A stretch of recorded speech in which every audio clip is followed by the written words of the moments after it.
Sa mga relasyon, dumarating ang panahon na tila humuhupa ang init ng pagmamahalan at ang dati malinaw na daan ay unti-unting nagiging malabo.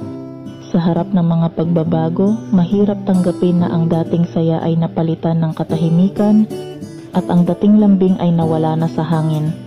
Ito ang kwento ng pag-amin, ng pagharap sa katotohanan na minsan, kahit anong kapit ang gawin, may mga bagay talagang kailangang pakawalan. Ngunit bago ang huling paalam, isang pasasalamat pa rin ang nararapat para sa mga sandaling minsang naging kaysaya.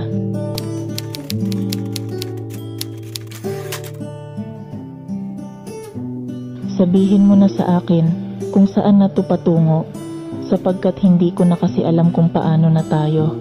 Kaya hinahanap ko ang sagot sa bakit nagkaganito, dahil hindi ko na kasi alam bakit kumumplikado. Madalas napapansin kong hindi ka na nakikinig. Sa aking mga paglalambing, hindi ka na kinikilig. Hindi ka na natutuwa sa lambing ko't pahiwatig.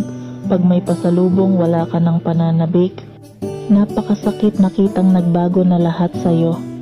Dama ko ring naglaho na ang lahat, pati ang tayo. Di ko magawang isiping nasira ang ating kwento, na dati paraisong ituring sa pagiging perpekto. Mabigat sa damdaming malabo na ang iyong tingin. Ang iyong ngiti para sa akin, di na rin nagniningning.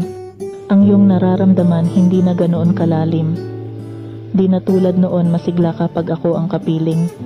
Ang hinihiling ko lang naman sa buong kalawakan, sana naman ay yakapin mo ako kahit panandalian. Kahit hindi na totoo ang peking nararamdaman, tatanggapin ko pa rin ang iyong kasinungalingan. Huwag kang mahihiya, naiintindihan naman kita. Susuportahan kita kung talagang sawa ka na. Nasa iyo ang kalayaan kung masasaya ka sa iba. Sarili hindi ko na ipipilit pa. Huwag kang mag-alala.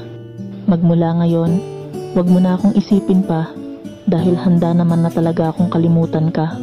Ayos lang ako kahit mahirap man sa pinakasimula. Kakayanin ko kahit may pagluha at ako ay mag-isa.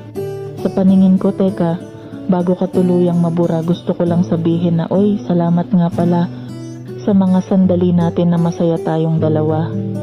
Kahit papaano ay sobra mo akong napaligaya. Dahan-dahan at unti-unti na rin akong bibitaw, kahit ako na lang ang sasayaw at gumagalaw. Sa ilalim ng buhos ng ulan o ng sinag ng araw, hindi ko na hahanap-hanapin ang isang ikaw.